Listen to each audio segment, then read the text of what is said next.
우리가 죽으면 죽으리다 말의 의미가 무엇인지와 하나님을 경험하는 삶을 살자고 하는데 어떻게 하나님 경험하는 삶을 살까? 이것을 성경적으로 어떻게 정리하고 있을까? 이것을 전하려고 합니다. 근데 이렇게 기도하면서 든 생각이 뭐였냐면, 제가 저번에 기도하면서 이런 약간 그림이라기보다는 어떤 생각이 하나 떠올랐습니다. 그것이 무엇이었냐면, 서커스를 하고 있는데 광대가 보였고 많은 사람들이 줄을 지어 나가는 것이 보였고, 두 번째 그림은 뭐였냐면 이제 식당에 밥을 먹고 나오는 것이었습니다. 그 두 가지 공통점이 뭐냐면, 광대는 자신의 이런 것을 사람들에게 보여주고 돈을 얻는 자들입니다. 식당도 자신은 힘들고 지치고 하기 싫지만 돈을 벌기 위해서 그들에게 밥을 팝니다. 그리고 많은 사람들은 자신의 기쁨과 유익을 위하여, 배부름과 자기의 목적을 위해서 그곳을 찾아갔다가 돈을 지불하고 나오게 됩니다. 이것이 이 땅의 교회라는 것이 보였습니다. 많은 목사님들이 자기의 사람들의 눈치를 보고 사람들의 필요를 채우고 사람들의 목적을 채우는, 자신의 유익과 목적을 위하여 그들에게 자기의 유익을 위해서 사람들에게 것을 받고, 사람들은 하나님의 목적과 하나님의 의도와 길과 하나님의 마음을 알기보다 여기 와서 위로를 받으려고 하고, 여기 와서 자기의 목적을 이루려고 하고, 세상적인 것들이 내려지지 아니하며 자기가 듣고 싶은 것을 듣는다는 것입니다. 근데 자칫 잘못하면 우리는 이렇게 말을 하면 나는 아니다 할 수 있거든요. 내가 하나님을 알고 싶고 하나님의 길이 무엇인지를 알고 삶에서 그 길을 따라 살다가 안 되는 부분이 되어지면, 오늘 하나님 주일 가운데 말씀을 무엇을 하실까 귀 기울여 듣지 않는 그 자체가 나를 기쁘게 하려고 온 것입니다. 하나님을 찾지 않는 것 자체가 내 만족과 주일이 되었기 때문에, 안식일이 되었기 때문에, 내가 가야 하기 때문에 형식적으로 의식적으로 오게 되어진 것입니다. 헌금을 내고 다른 모든 것들을 하는 이유가, 내 삶에 예전에는 하나님을 경험했지만 이제는 하나님을 떠나서 그 예전에 하나님 만났던 그 하나님을 기억하면서, 내가 이렇게 안 하면 하나님 벌 주시겠지, 징계하시겠지, 은혜를 거두시겠지, 내 삶의 모든 부분에 하나님이 예전에는 있었는데 지금 없기 때문에 지금 모든 것들이 형식적이 되었습니다. 그런 걸 보면서 우리의 지금 강단이 많이 타락해져 있습니다. 정말 하나님의 말씀을 전하는 부분이 정말 많이 없습니다. 제가 많은 교회들을 가보지 않았지만 여러 군데의 교회를 갔을 때 정말 하나님의 진리가 말씀이 되어지고 선포되어지는 그 진리가 많이 없는 게 보였습니다. 그리고 말씀을 들으려고 온 사람들도 오늘 진짜 하나님이 무엇을 말씀하실까를 들으려고 온 게 아니라, 단순히 오늘 수요일이 됐기 때문에 하나님을 만나고자 하는 가치가 없고 단순히 예배를, 찬송가를 매번 불렀기 때문에 부르고 있는 그런 것들을 많이 보았습니다. 그런 걸 보면서 우리가 정말 교회를 위해서 기도해야 되는데, 그럼 나부터가, 내가 신약에는 교회잖아요. 하나님 성령이 거하시는 무리가 교회지만 각자 개개인이 성령이 거하시기 때문에 교회입니다. 정말 나는 하나님 자신과 목적과 길을 알려고 하고, 하나님이 인격체 되심을 알아 내 매 순간마다 주님을 인식하고 살려고 하는지, 그게 없으면 나는 알지 못하지만 하나님보다 사랑하는 게 있게 되어져 있고, 하나님을 기뻐하지 않는 것조차가 나는 다른 것을 기뻐하고 있는 것입니다. 그래서 우리가 이런 의도에서 우리가 회복되어져야 된다는 이 한국교회와 열방의 모든 교회를 두고 우리가 좀 기도하면서 들었으면 좋겠습니다. 이 시간에도 많은 메시지들이 선포될 텐데, 저 또한 하나님과의 관계 가운데 하나님이 무엇을 전하기 원하시고 이것을 어떻게 전하기를 원하시고, 하나님의 인도 가운데 하나님이 그 각자 지금 이 시간 성도들에게 필요한 말씀들이 무엇인지를 알아 전할 수 있도록 기도하면서 들어주셨으면 감사하겠습니다. 우리의 하나님은 오늘 출애굽기 1장 21절에서 3장 1절에서 22절입니다. 근데 그 말씀을 하기 전에, 그 말씀을 듣기 전에 들어야 될 말씀이 있습니다. 자, 고린도전서 14장 33절을 다 같이 한번 펴보도록 하겠습니다. 고린도전서 14장 33절입니다. 고린도전서 14장 33절입니다. 네, 우리 한 목소리로 다 같이 읽어보도록 하겠습니다. 하나님은 어지러움의 하나님이 아니시오 오직 화평의 하나님이시라. 이 고린도전서 14장이 무엇을 말씀하는 장이냐면 방언과 예언에 대해서 말하고 있습니다. 예언이 무엇이고 방언이 무엇인지를 쭉 말하면서 26절부터는 무엇을 말하냐면 너희가 이렇게 예언할 때 방언할 때 차례를 따라 해라. 두 사람이 예언하면 꼭 한 사람은 분별을 해라. 두 사람이 방언을 하면 꼭 한 사람은 통역함이 있으라. 왜 그렇게 말씀하시냐면 우리에게 하나님이 은사를 주실 때는 교회를 덕을 세우고 교회에게 하나님께서 온전케 하기 위해서 하나님 은사를 주셨습니다. 예언이라는 게 무엇이냐면 하나님의 신약의 예언은 하나님의 성령이 내 마음 가운데 부어주신 그 생각을 사람의 입술로 표현하는 것이 예언입니다. 그래서 하나님께서 성령으로 주셨을 때 내게 어떤 생각과 그림과 이상과 환상을 주셨을 때 이렇게 말을 하는 게 예언이에요. 그런데 이렇게 예언을 할 때 꼭 분별하는 사람이 있어라. 왜냐하면 신약의 예언은 구약의 예언처럼 여호와께서 이르시되가 아니라 하나님께서 이렇게 말씀하시는 것 같습니다. 성령이 분명히 신약의 예언은 분별해라고 말하고 있습니다. 다 취하지 않되 또 버리지도 말고 너희는 분별하라고 말하고 있는데, 이렇게 하나님은 교회를 세우실 때 질서의 하나님이십니다. 우리가 목회자, 직분자, 평신도 이런 계급이 있는 게 아니라 이건 하나님을 잘 섬기기 위한 직분이에요. 어떤 FF 브루스라는 신학학자가 있는데 이렇게 단계별로 있는 게 아니라 원으로 그려져서 네 부분이 있다라고 합니다. 목사님이 섬겨야 할 부분이 4분의 1이 있고, 직분자들이 섬겨야 될 부분이 4분의 1이 있고, 평신도 부분이 4분의 1이 있고, 이렇게 해서 연합하여 하나가 된다라고 말하고 있습니다. 우리의 직분은 계급이 아니라 하나님을 섬기는 이런 하나의 모양체라는 것입니다. 그래서 하나님은 질서를 두셨는데 목사님과 집사님과 이런 거룩한 질서를 두신 이유가 교회가 어지럽지 아니하고 하나님은 질서의 하나님이시기 때문에 아무렇게나 일을 하시지 않습니다. 왜 제가 이 말을 하냐면 우리의 신앙도 질서가 있다는 것입니다. 내가 아무리 하나님을 사랑하고 싶어서 열심히 기도한다라고 하나님을 사랑할 수 있는 게 아닙니다. 하나님은 우리가 하나님을 사랑하게 되기까지 길이 있고 질서가 있습니다.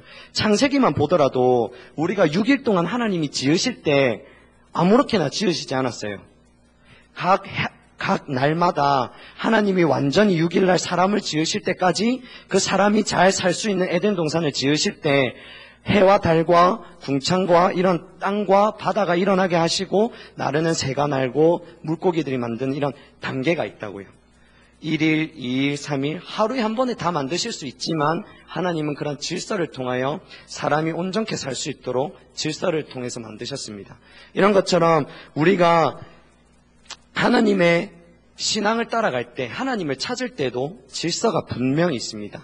우리가 요한복음 지금 하고 있잖아요, 강의를. 근데 요한복음 8장 32절에 보면 너희는 진리를 알지니 진리가 너희를 자유케 하리라 이렇게 말을 하면, 진리가 너희를 자유케 하리라 이 말은 하나님을 알게 된단 말이거든요. 진리라는 것은 예수 그리스도 본체를 말하고 있는 것입니다. 그 예수 그리스도를 알 때 영생 또한 요한복음 17장 3절에 영생은 곧 하나님과 그가 보내신 자 예수 그리스도를 아는 것이다. 우리의 신앙을 아는 것인데 이렇게 알게 되어지면 신명기 30장 16절에 보면 하나님을 사랑하게 되어지고 그의 길로 행하게 되어지고 하나님의 말씀에 순종하게 되어집니다. 내가 하나님의 말씀에 순종하려고 막 애를 쓰는 게 아니라 내가 하나님을 지금 알지 못하기 때문에 하나님의 말씀에 순종하지 못하고 있는 것입니다. 이렇게 하나님의 단계를 알지 못하면 억압이 생기게 되어 있습니다. 왜냐하면 우리는 하나님의 뜻대로 살 수 없는 존재이고 하나님이 우리가 율법을 지킬 수 있었다면 예수님이 이 땅에 오실 필요가 없었습니다. 우리가 율법을 지킴으로 구원을 얻을 수 있었다면 하나님은 예수님 오시지 아니하고 구약의 백성들이 실패하지 않았을 것입니다.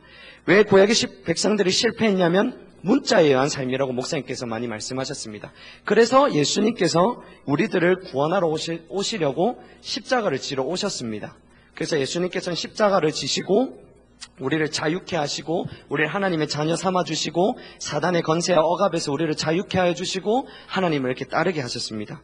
이런 것처럼 우리는 하나님의 뜻대로 살 수 없는데 우리가 하나님의 말씀을 먼저 순종하려고 하면 반드시 억압이 생깁니다. 내가 할 수 없는 나를 보고 낙심하게 되어져 있고 좌절하게 되어져 있고 아무것도 할 수 없는 나를 보게 되어지는데 그러다가 하나님 말씀대로 사는 것을 포기하게 되어집니다.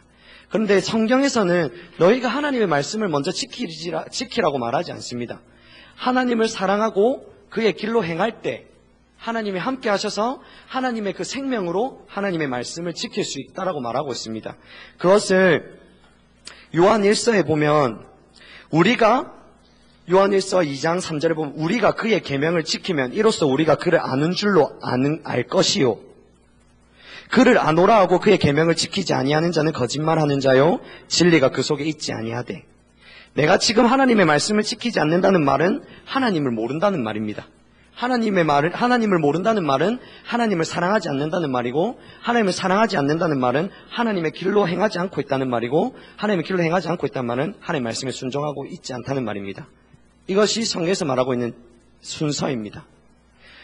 잘 보시면 우리가 하나님의 길로 행해야 하나님이 함께 하세요. 모세를 보면 출애굽기 32장 그가 시내산에서 율법을 가지고 내려올 때에 32장에 어떤 일이 있냐면 백성들이 아론에게 우리를 인도할 신을 만들어라. 그러면서 너희의 장신구들을 다 가지고 와서 금송아지를 만듭니다. 금송아지를 만들고 이것이 애굽에서 너희를 인도하는 신이라고 말을 했을 때 백성들이 뛰어놉니다. 그들이 뛰어놀았다고 할 때는 원어적으로 볼 때 음란함으로 뛰어놀았다고 말을 합니다. 그들의 백성들이 애굽에 있을 때 신들을 섬길 때 아스타롯과 바알과 그들을 섬길 때 음란의 신들을 섬겼거든요. 그들이 그 금송아지 앞에서 뛰어놀 때 음란함으로 뛰어놀았고 하나님이라고 외치고 예배했다는 말입니다. 하나님의 기준에서 완전히 떠나버린 하나님의 신앙을 알지 못하는 예배입니다. 그런데 모세가 32장에 한 것이 무엇이냐면 하나님 주의 길을 내게 보이사 주를 알리시고 나로 주와 함께하게 하소서. 그래서 주의 길을 구하고 있습니다. 여기서 주의 길이라는 말은 하나님의 마음을 말합니다. 하나님 왜 지금 우리와 함께 하시지 않습니까? 하나님 우리를 가나안 땅에 인도하시려고 여기까지 인도하셨는데 왜 우리와 함께 올라가시지 아니하시고 천사를 보내사 하나님 우리를 가나안 땅에 보내려고 하십니다. 왜 보내려고 하십니까? 하나님 지금 우리와 함께 하시지 않는 이유가 무엇입니까? 이 말입니다.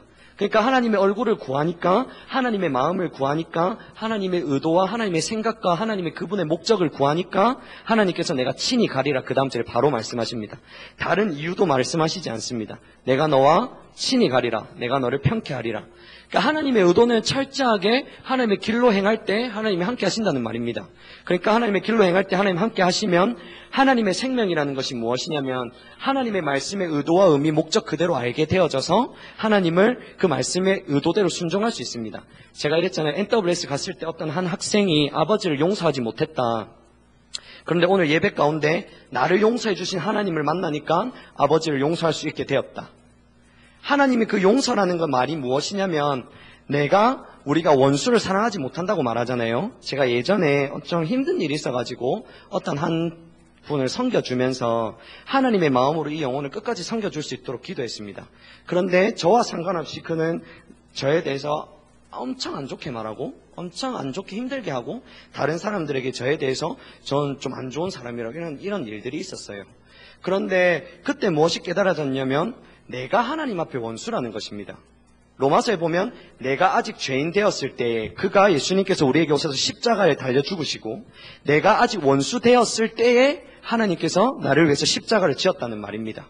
그 말의 의미가 이렇게 하나님의 관점에서 하나님의 말씀이 깨달아질 때 하나님의 길을 알게 될 때 우리는 말씀을 순종할 수밖에 없습니다. 순종하지 못한다는 게 불가능합니다. 그렇기 때문에 우리는 말씀을 먼저 순종하려고 서는 것이 아니라 우리가 하나님의 맨 순서 앞에 가서 하나님을 아는 자리로 가야 됩니다. 두 번째로 보면 하나님을 떠나는 과정도 똑같습니다. 신명기 30장 17절에 보면 그러나 네가 만일 마음을 돌이켜 듣지 아니하고 유혹을 받아 다른 신들에게 절하고 그를 섬기면 여기서 우리가 하나님을 떠나는 것은 마음에서 떠나는 것입니다. 우리의 신앙이 하나님께 돌아가는 것도 마음에서 하나님께로 돌아가는 것입니다. 이렇게 마음에서 떠나면 유혹이 온다고 했습니다. 야고보서 1장 14절에 보면 오직 각 사람이 시험을 받는 것은 자기 욕심에 끌려 미혹됨이니 욕심이 잉태한 즉 죄를 낳고 죄가 장성한 즉 사망을 낳느니라.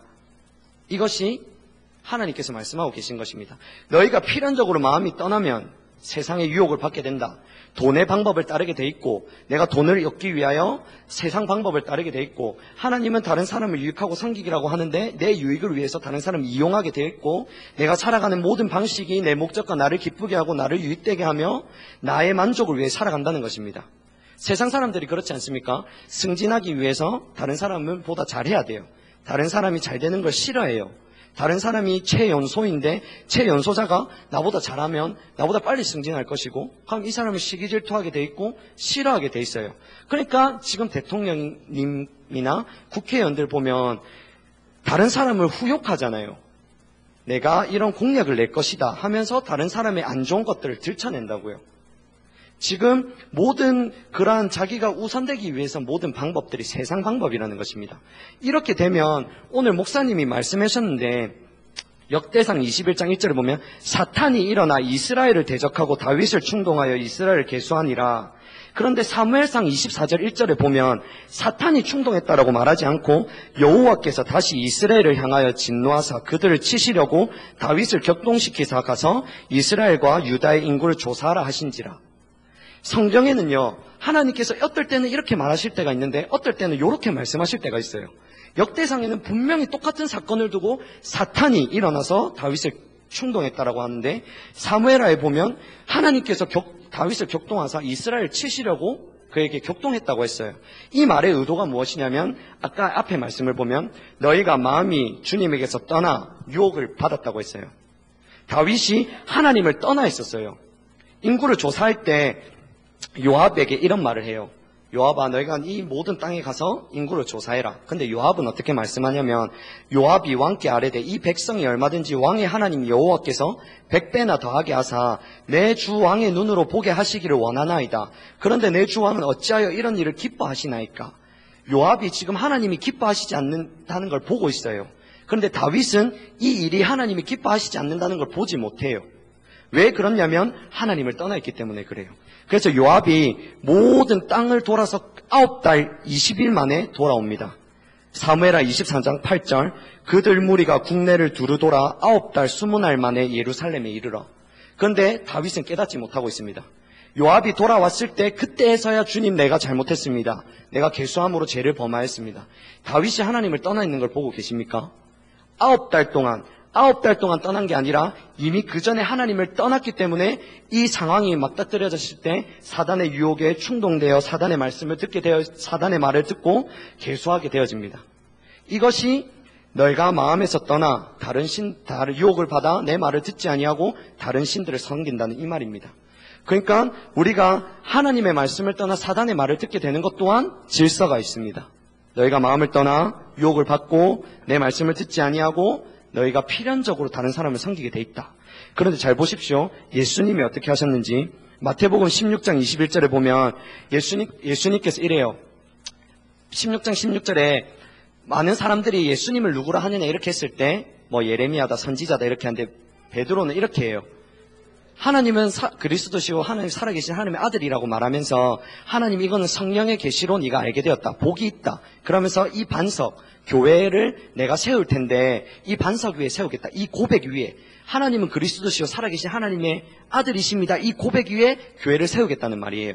그래야 하나님이 십자가 복음 주님이 나의 주인 되셔서 음부의 권세가 이기지 못한다는 말은 내가 하나님이 주인 되었고 하나님의 말씀에 순종하고 있기 때문에 사단이 내게 아무런 영향력을 줄 수 없다는 말입니다. 그러니까 이 반석 위에 세운단 말이 그 말인데 예수님은 베드로가 충동했을 때 넘어가지 않습니다.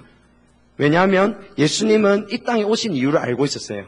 십자가를 져야 된다는 것도 알고 있었고 하나님과의 관계 가운데 있었기 때문에 이것이 사단에게서 온다는 말을 알았단 말이에요. 마태복음 16장 21절 보면 이때로부터 예수 그리스도께서 자기가 예루살렘에 올라가 장로들과 대제사장들과 서기관들에게 많은 고난을 받고 죽임을 당하고 제3일에 살아나야 할 것을 제자들에게 비로소 나타내시니 베드로가 예수를 붙들고 항변하여 이르되 주여 그리 마옵소서 이 일이 결코 주에게 미치지 아니하리라. 예수께서 돌이키시며 베드로에게 이르시되 사탄아 내 뒤로 물러가라. 너는 나를 넘어지게 하는 자로다. 네가 하나님의 일을 생각하지 아니하고 도리어 사람의 일을 생각하는도다. 여러분 사단의 음성과 하나님의 음성을 분별하려고 하면 하나님과의 관계 가운데 있어야 합니다. 내가 하나님의 말씀에 순종하려고 하면 하나님 관계 가운데 있어야 됩니다. 내가 하나님의 임재가 있으려고 하면 하나님과의 관계 가운데 있어야 됩니다. 내가 하나님의 친밀한 가운데 있으려고 하면 하나님과의 관계 가운데 있어야 돼요. 여기 아무리 예배 가운데 하나님의 임재가 있어달라고 기도해도 하나님 임재가 없는 이유가 무엇이냐면 우리의 저 삶의 뿌리가 있어요. 임재라는 것은 하나님과의 교제의 열매입니다. 내가 하나님을 알고 사랑하여 하나님의 길로 행할 때 주님이 함께 해주신 그 자체가 임재라는 것입니다. 우리가 성령 사역을 할 때 우리는 이렇게 성령 사역하지만 성령 사역에는 뿌리가 있다. 십자가 복음에 기초하여 하나님의 행하심을 따라 순종할 때 성령이 역사하신다. 말씀은 기차의 철로이며 성령은 기차다. 그러니까 우리가 임재가 있으려면 하나님을 알고 사랑하고 그의 말씀에 순종할 때 하나님이 함께 하시는 그 열매입니다. 친밀함 또한 내가 하나님을 알고 사랑할 때 우리에게 자기를 계시해 주시는 열매입니다. 이것처럼 예수님은 하나님과의 관계 가운데 있었기 때문에 유혹을 받지 않았고 자기의 유혹 때문에 죄를 짓지 않았습니다. 그렇기 때문에 우리가 사단을 따르지 않는 이유가, 사단을 따를 수 없는 이유가 주님과의 관계 가운데 있기 때문입니다. 여러분들이 하나님과의 관계를 떠나 사단의 음성인지 하나님의 음성인지 분별하려고 하면 절대 되어지지 않습니다. 그리고 하나님을 사랑하는 그 자리에서 떠나 하나님의 길이 무엇인지를 알려고 하면 절대 되어지지 않습니다. 우리는 필연적으로 미혹되게 돼 있고, 하나님은 요한복음 14장 21절에 나의 계명을 지키는 자라야 나를 사랑하는 자니 그도 나를 사랑하여 나도 그에게 나를 계시하리라, 그에게 나타내리라. 그 말은 내가 하나님 알고 사랑하는 그 자리 가운데 있을 때 하나님의 길을 계시한다는 거예요. 이것도 사람들과의 관계도 똑같잖아요. 내가 혜인이랑 관계가 너무 좋았는데 오늘 관계가 깨졌어요. 그럼 그때 드는 마음이 벌써 무엇이냐면 이 사람에 대해서 오해하고 이 사람에 대해서 사랑에 대해서 의심하게 돼 있고 이 사람의 왜곡된 관점으로 인해서 안 좋게 부정적인 생각이 오게 되어 있습니다. 그게 하나님과의 관계도 똑같습니다. 하나님과의 관계가 딱 끊어지면 하나님을 신뢰하지 않습니다. 하나님은 힘이시고 진리이시고 나의 피난처시고 반석이라고 아무리 노래해봤자 나는 하나님을 의지할 수 없습니다. 하나님은 우리가 2000년 전에 십자가를 지셨다는 걸 압니다. 그런데 우리가 하나님이 아들임심과 하나님이 나를 사랑한다는 것을 실제적으로 깨닫는 건 하나님과의 관계 가운데 있을 때 그것이 실제적으로 아는 지식이 부어지는 것입니다. 이처럼 하나님과의 관계 가운데 있는 게 우리의 생명입니다. 예수님께서 마태복음 4장에 보면 사단이 와서 3번을 시험하잖아요. 예수님께서 하나님과의 관계 가운데 있으니까 3번 다 말씀으로 무장해서 말씀으로 물리쳤습니다. 돌이 떡덩이가 돼서 먹게 하라. 하나님의 길과 달랐거든요. 그러니까 하나님께서는 하나님을 시험하지 말라. 그리고 또 성전에 올라가서 네가 저 천하만국을 줄 테니 나에게 절해라. 근데 하나님만 섬기라고 말하잖아요. 이것이 하나님과의 관계 가운데 있을 때 되어지는 일입니다. 하나님과의 관계 가운데 있을 때 하나님의 뜻이 분별되어지고, 하나님과의 관계 가운데 있을 때 하나님의 길이 분별되어지고, 하나님과의 관계 가운데 있을 때 말씀이 올바라집니다. 이런 것처럼 우리가 신앙을 단순히 막연한 것이 아니라 신앙은 정확하고 실제적이고 구체적이며 내 삶에 확신이 드는 확정된 말씀입니다. 신앙은 이것일까 저것인가 재론의 여지가 없을 만큼 정확합니다. 내가 하나님과의 관계 가운데 있을 때. 그래서 요한복음에 보면 오병이어를 6장에 보면 오병이어의 사건을 끝나고 많은 사람들이 주님을 찾아오잖아요. 그런데 예수님께서 이렇게 말해요. 너희는 나를 찾는 까닭은 나를 알려고 하는 게 아니라 너희의 배고픔 때문에 먹고 싶은 걸 찾아서 나에게 왔다. 그러면서 예수님 하는 말이 뭐냐면 썩는 양식을 위하여 일하지 말고 영생하도록 있는 양식은 인자가 너희에게 주리니 인자는 아버지 하나님께서 인치신 자니라. 그들이 묻되 우리가 어떻게 하여야 하나님의 일을 하오리까? 예수께서 대답하여 가라사대 하나님의 보내신 자를 믿는 것이 하나님의 일이니라. 여기에서 믿는다는 말은 요한복음 17장 3절에 보면 영생은 믿음으로 얻을 수 있는데 하나님과 그의 보내신 자를 아는 거라고 하잖아요. 여기에서도 이 믿는다는 말의 의미가 하나님을 안다는 걸 말하는 거예요. 하나님을 알아야, 하나님 그분이 나를 위해서 십자가를 지셨다는 걸 실제적으로 알아야 그분을 믿죠. 나를 위해서 하나님께서 독생자를 보내셔서 이 정말 죄 많은 하나님의 뜻대로 행할 수가 없고 하나님을 기쁘시게 할 수 없고 하나님을 즐겁게 할 수 없고 하나님이 말씀하신 단 하나도 행할 수 없는 그런 나를 위해서 십자가를 지셨다는 것이 성령의 조명으로 깨달아져야 믿어진다고요. 왜 우리가 하나님의 원수냐? 하나님 뜻대로 안 행하니까 원수예요. 우리가 하나님을 죽이려고 하거든요. 왜 하나님을 죽이려고 한다는 말이 무엇이냐면 하나님 우리를 살리려고 하나님에게 사랑과 환경을 보내는데 그 사람에 대해서 원망불평하고 그 환경에 대해서 내가 하나님의 뜻을 발견하지 못하니까 내 길대로 내 행한대로 내 유익을 주기 원하지만 내 방식대로 간다고요. 하나님을 원망불평하잖아요. 하나님의 원수가 돼요. 이것은 그래야 내가 하나님의 원수되었던 것을 깨달아야 원수된 자를 사랑할 수 있어요. 왜냐하면 하나님이 원수되었던 나를 사랑했기 때문에 내가 다른 사람이 원수된 걸 사랑할 수 있어요. 우리가 그 진리까지 나아가려면 하나님을 알아야 돼요. 이렇게 우리가 하나님을 알려면 그 앞 단계가 있겠죠. 제가 참 많이 하는 건데 하나님의 얼굴을 구하는 삶을 살아야 돼요. 우리가 하나님의 얼굴을 구하는 삶을 참 많이 듣잖아요. 제가 무엇을 고민하냐면 인표랑 목욕탕 가서도 얘기하고 앉아서도 얘기하고 만나면 얘기하는 게 무엇이냐면 우리가 하나님의 얼굴을 구하는 삶을 살아야 된다는 걸 너무 많이 들었다. 하나님의 얼굴을 구하는 삶이 시작점이다. 하나님의 얼굴을 구하는 사람이 출발점이다. 근데 왜 성도들이 하나님의 얼굴을 살면 안 될까? 어떻게 하면 하나님의 얼굴을 구하는 삶으로 우리가 인도되어질까?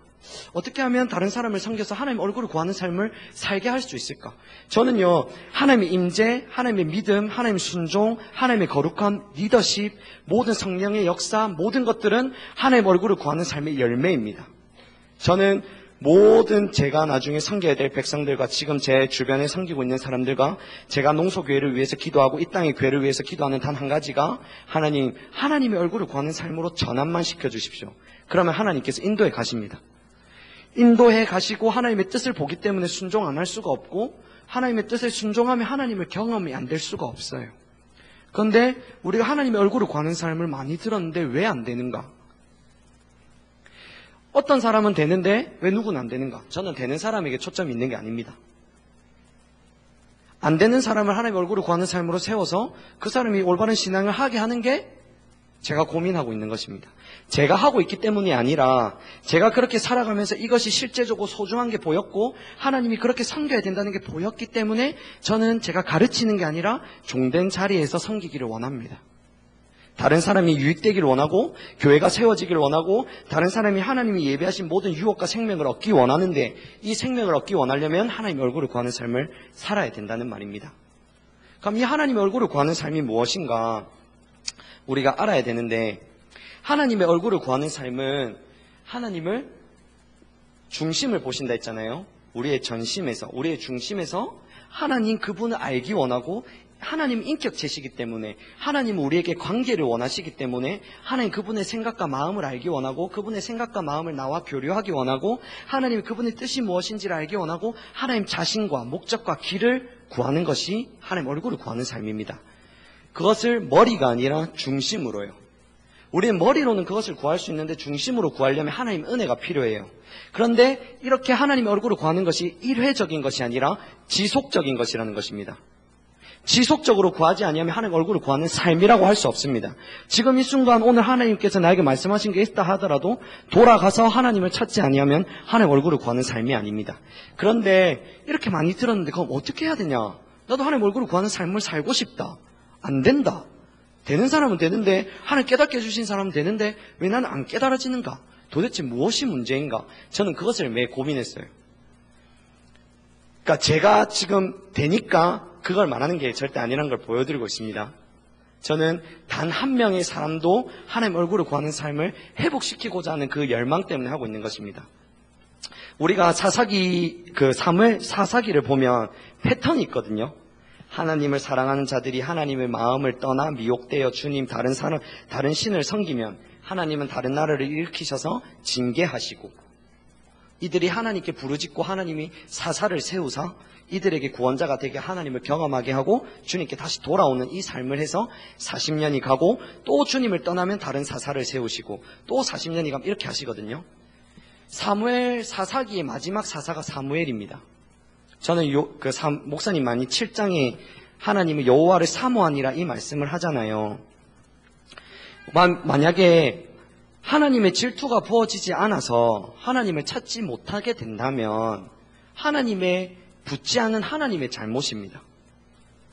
그럼 이때는 붙고 왜 이때는 안 붙느냐? 저는 거기서 조금 더 고민을 했었어요. 이 말씀의 의미가 무엇일까? 마지막 사사 사무엘이 똑같이 백성들이 주님을 떠납니다. 그리고 블레셋의 사무엘상 4장에 엘리 제사장 때 법궤가 빼앗기고 블레셋의 속국이 되어집니다. 그리고 시간이 지났습니다. 사무엘이 컸습니다. 20년이 기한 여림에 법궤가 있게 되어집니다. 그때 여호와를 사모하는 마음이 있게 되어집니다. 하나님의 은혜가 부어진 것입니다. 하나님의 질투가 부어진 것입니다. 근데 그때 하나님이 사사로 준비했던 사무엘을 통하여 패턴을 잘 이해하셔야 됩니다. 블레셋의 속국 가운데 있었고 블레셋의 많은 영토들이 빼앗겼고 법궤가 빼앗겨진 상태에서 그들이 힘든 가운데 하나님을 찾았습니다. 하나님의 은혜를 구했습니다. 준비된 사사를 세우시고 사무엘을 통하여 그들에게 하나님의 길을 가르칩니다. 너희가 하나님께로 돌아오려면 바알과 아스타롯을 버리고 주님을 전심으로 섬기라. 그렇게 말씀했습니다. 그들이 그렇게 주님의 길을 따라 섬기니까 어린 양 한 마리를 통하여 하나님이 역사하십니다. 그들의 잃어버렸던 영토가 회복되어지고 예배가 회복되어지고 그들의 생명이 회복되어지고 그들의 모든 유업들이 회복되어지기 시작했습니다. 이런 것처럼 우리가 하나님을 구하는 것은 은혜로 되어지는데 하나님은 하나님의 사람들을 세워서 그들에게 하나님을 찾게 하십니다. 우리가 로마서 13장 10절에 보면 기록된 바 의인은 없나니 하나도 없으며 깨닫는 자도 없고 하나님을 찾는 자도 없고 다 치우쳐 함께 무익하게 되고 선을 행하는 자는 없나니 하나도 없더라. 우리 스스로 하나님을 찾을 수 있는 존재가 없습니다. 우리 스스로 하나님의 은혜로 우리가 우리 스스로 하나님의 얼굴을 구할 수 있는 존재가 없습니다. 하나님은 그걸 아십니다. 그래서 우리는 하나님께서는 은혜를 부으십니다. 무엇이 은혜냐? 제가 오늘 맨 처음 시작할 때 왜 기도를 했냐면 주님 제가 오늘 하나님 얼굴 구한 사람 또 할 텐데 어떻게 하면 이 백성 나와 우리 모든 성도들이 하나님 얼굴을 구할 수 있겠습니까? 했을 때 처음에 하나님의 은혜를 구하는 기도를 하고 시작해라. 집으로 돌아가서 자기 중심적인 사람은 하나님 얼굴을 안 구하니까 이 자리에서라도 그 시간을 내어주라.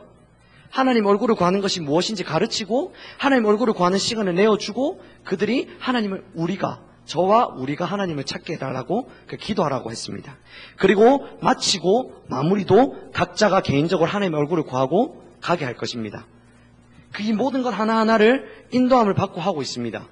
그리고 제가 나중에 2시 시간에 하나님께서 어떤 마음을 주셔서 다윗의 장막을 할 겁니다.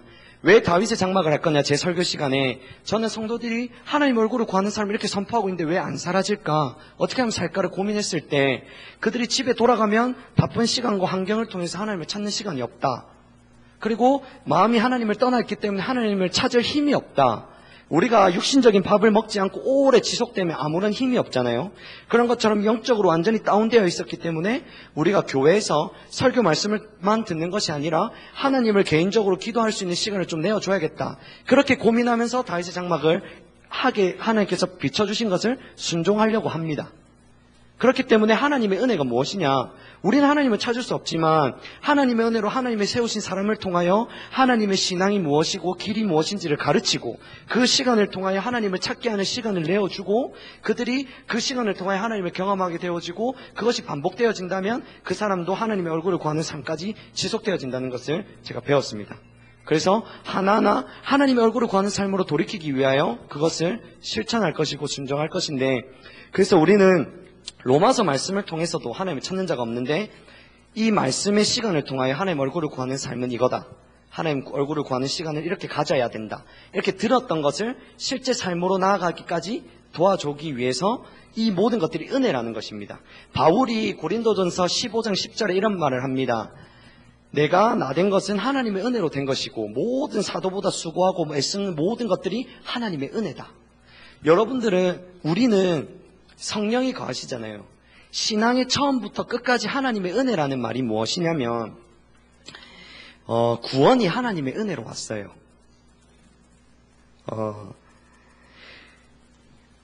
너희는 그 은혜에 의하여 믿음으로 말미암아 구원을 받았으니 이것은 너희에게서 난 것이 아니요 하나님의 선물이라.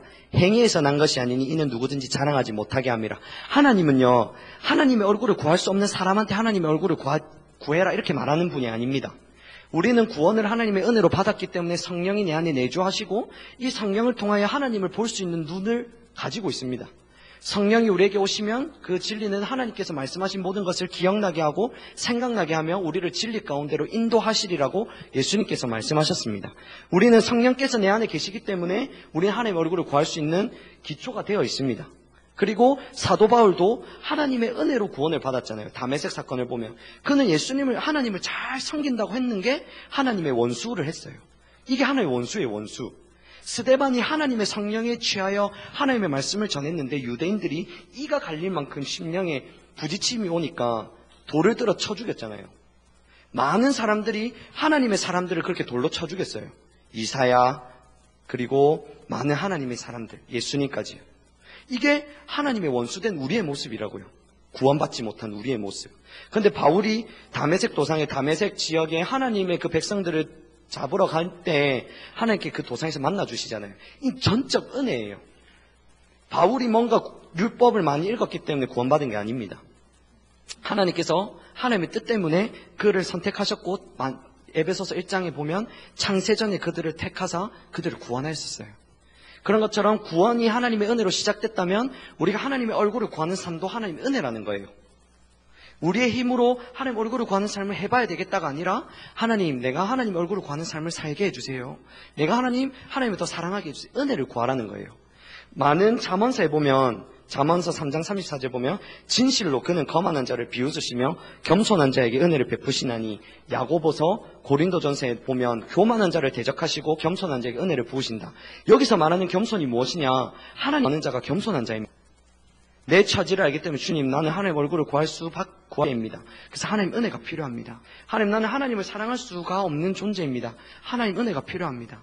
하나님, 나는 일터의 뜻을 이루기엔 부족합니다. 하나님 은혜가 필요합니다. 그래서 하나님 은혜를 부어하는 자에게 하나님께서는 은혜를 베푸신다는 거예요. 마태복음에 보면 좋은 밭이 무엇이냐? 좋은 밭 잘 보십시오. 내가 하나님 우리가 구하시는 걸 주시잖아요. 이스라엘 광야 백성들을 보면 하나님의 의도에서 벗어난 걸 줬어요. 그들이 물 먹고 싶으면 물을 주시고 배고프면 먹을 걸 줬는데 하나님의 의도랑 벗어났지만 주셔요. 시편에 보면 너희가 욕심을 내어 원하는 걸 줬지만 너희의 영은 쇠약하여지리라. 하나님에게서 점점 멀어지니까, 우리가 오늘 아침에 배웠던 것처럼 하나님과의 관계가 끊어지니까 하나님의 생명이 점점 말라간다, 이 말입니다. 내 마음속에 친밀함, 평안함, 하나님의 유업, 하나님의 기도에 응답하심, 하나님의 길을 인도하시고 하나님의 참된 믿음. 근데 하나님께서는 은혜를 구하라는 거예요. 이 은혜는 하나님, 내가 하나님을 더 잘 섬기기 원하고 하나님 얼굴을 구하기를 원합니다. 저 구하는 자에게 주신다 했거든요. 구하라 그리하면 주실 것이요, 찾으라 그럼 찾을 것이요, 두드리라 문. 그러면 너에게 하물며 이 땅의 아버지도 자식에게 좋은 걸 줄 줄 아는데 내가 너에게 성령을 주지 않겠느냐? 하나님은 구하라는 거예요. 근데 잘못 구하면 안 돼요.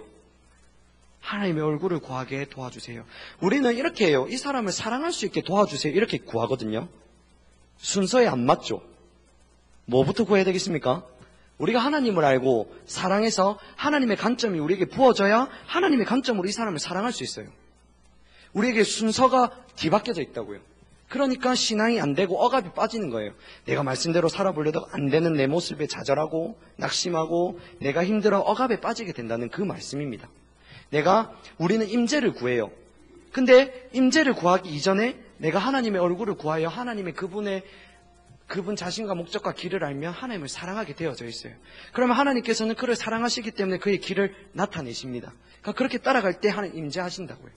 우리는 뿌리를 보지 아니하고 열매를 자꾸 보고 있으니까 억압에 빠지고 신앙을 포기하고 어렵다라고 생각하고 있습니다.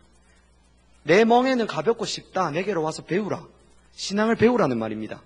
예수님께서는 고난을 통하여 순종을 배웠다라고 했거든요. 이 고난을 통하여 순종을 배웠다는 게 뭐냐면, 저는 제 삶에서 우리가 임재가 거쳐지잖아요.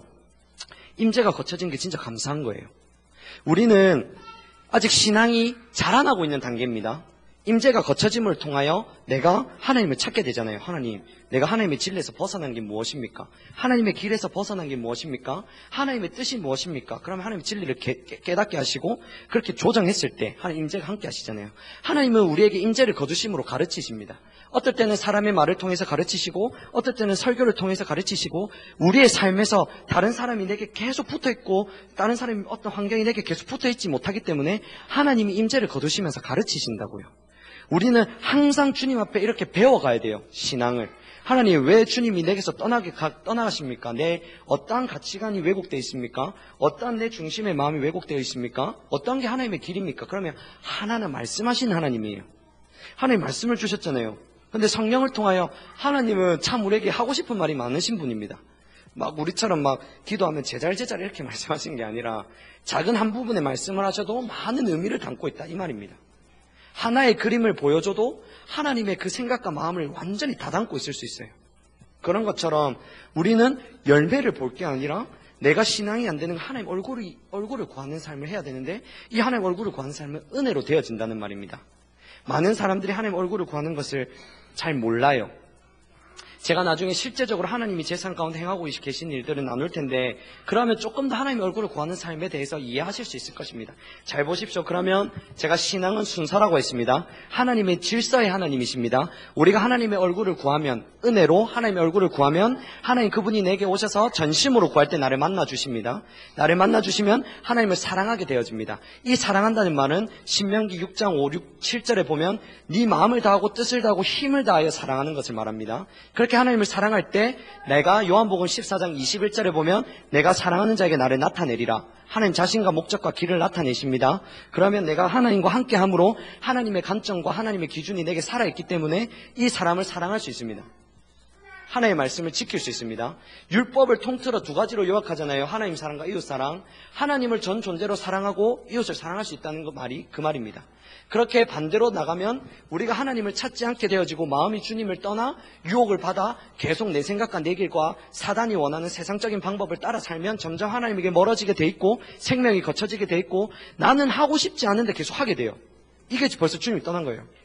내가 하나님 안에 있으면 자유함이 있어요. 집착함이 없어요. 내가 하고 싶은 걸 할 수 있고 끊을 수 있는 걸 끊을 수 있어요. 내가 만약에 TV를 안 보고 싶다. 그럼 내가 하나님 관계 가운데 있으면 끊을 수 있어요. 근데 내가 이것에 끊지 못하고 계속 딸려간다. 이 말은 사단이 그가 끄는 대로 끌려갔다라고 했어요. 우리가 그때 종되었을 때, 사단의 종되었을 때 그가 끄는 대로 끌려간다. 하나님과의 관계 가운데 있지 못하기 때문에 내가 하나님의 뜻을 행할 수 없다는 이 말이에요. 그렇기 때문에 우리가 하나님의 얼굴을 구하며 하나님 알게 돼 있고 사랑하고 하나님의 길로 행하게 돼 있고 하나님의 말씀대로 순종하게 되어져 있습니다. 그러면 하나님을 경험할 수 있게 되어져 있습니다. 이것이 하나님을 경험하는 것입니다. 잘 보십시오. 노아의 예를 보겠습니다.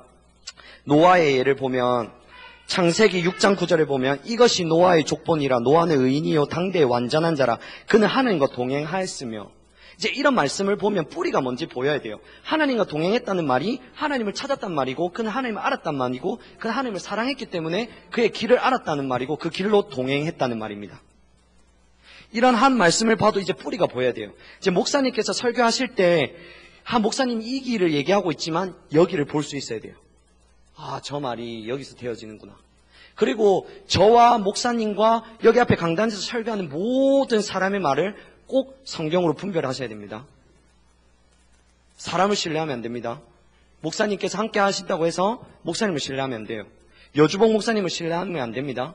사도 바울이 전할 때도 사도행전 15장에 보면 베레아 성도가 성경의 말씀에 그러한가를 상고하여 봤다라고 했습니다. 사람은 실수가 있습니다. 진리가 안 될 수 있어요. 그거를 고민해야 돼요. 그렇기 때문에 항상 말씀이 뭐라고 말씀하시는지 내가 분별할 수 있는 그 하나님과의 관계 가운데 있어야 됩니다. 그래서 노아 때 보면 그때 온 땅이 하나님 앞에 부패하여 포악함이 땅이 가득한지라, 그 5장에 보면 하나님의 아들들이 사람의 딸들을 취함으로 하나님께서 화가 났어요.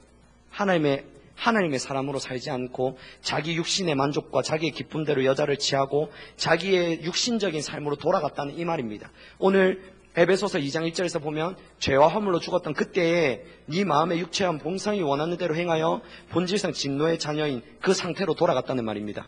그래서 하나님이 진노하셔서 이 땅의 모든 것들을 물로 심판하려고 하는데 노아야 네가 이렇게 방주를 만들어라 라고 말했습니다.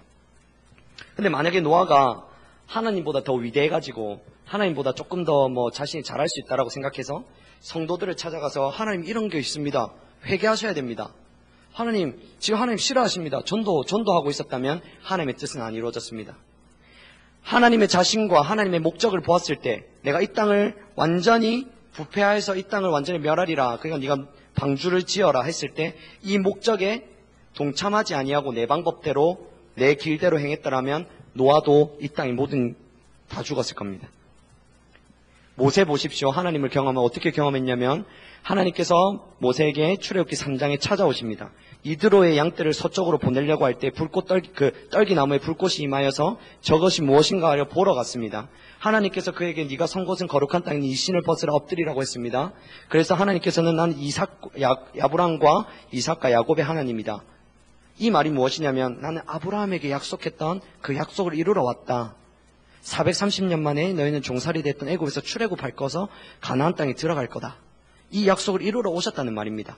이 자신을 계시하셨다는 것 안에 목적까지 같이 있는 겁니다. 그리고 이삭 또한 야곱 또한 내가 계속 이 약속을 이루어왔는데 너를 통해서 이룰 것이다. 그럼 모세가 이러잖아요. 저는 내가 무엇이 간데 나는 입이 뻣뻣한 자니이다. 내가 어찌 바로 앞에 가리까 하면서 뭐 손을 넣었다가 문둥병에 걸렸다가 빼고 지팡이 던졌다가 뱀 생기고 이렇게 하면서 장로들에게 가고, 하나님이 장로들에게 가서 어떻게 할 것과 바로에게 가서 어떻게 할 것과 내가 10가지 재앙으로 이것을 칠 텐데 그때까지 바로가 보내주지 아니할 것이다. 완고할 것이다. 근데 모세가 가서 한번 바로에게 말했을 때 하나님이 안 보내주신다고 하나님께 원망하잖아요. 왜 이렇게 하나님 안 해주실 거면서 왜 이렇게 하면 불평하잖아요. 노역이 심해지니까 백성들이. 너희가 바로가 이렇게 하거든요. 너희가 심심한가 보다. 너희가 더 일을 더 열심히 해야 되겠다. 집을 주지 말고 벽돌을 만들어라. 그러면 이스라엘 백성들이 힘드니까 모세한테 원망을 했어요. 그럼 모세가 하나님께 원망을 했다고요. 하나님이 이렇게 말씀하셨음에도 불구하고 너희가 하나님 바로가 완고할 거라고, 그리고 내가 어떤 행하심을 있고 난 뒤에 보낼 거라고 말했음에도 불구하고 모세는 아직 하나님의 뜻을 완전히 알지 못했어요. 근데 하나하나 순종하면서 하나님을 경험하게 됩니다. 그가 완전히 홍해 앞에 섰을 때 너희는 오늘 하나님께서 구원하시는 그것을 보라. 완전히 친밀한 가운데 있거든요.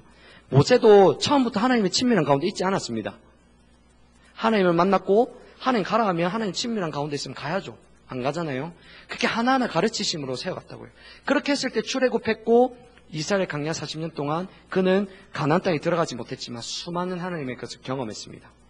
여호수아 보십시오. 모세가 죽고 난 뒤 여호수아에게 하나님의 성령이 부어집니다. 여호수아에게 강하고 담대하라. 여호수아 1장에 보면 너희가 말씀 가운데 서라. 네가 주야로 좌우로나 우로나 치우치지 말고 하나님의 말씀을 주야로 묵상하여 그 말씀대로 행하라고 하거든요.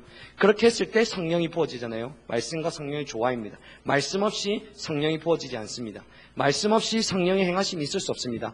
그렇게 좌로나 우로나 치우치지 아니하고 하나님의 말씀 가운데 행할 때에 여리고성과 요단강을 건널 것을 말씀해 주십니다.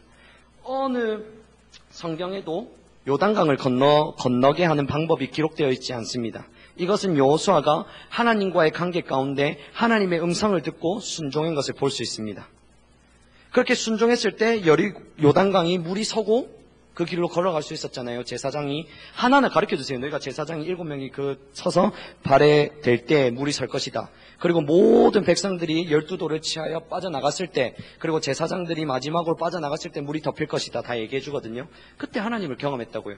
그래서 여호수아 4장 23절 4절에 보면 이렇게 하나님을 경험시키는 이유가 내가 너희에게 경외함을 주고 모든 열방이 나로 하나님을 알게 하려 함이라, 이 하나님의 목적을 두시고 일하셨습니다.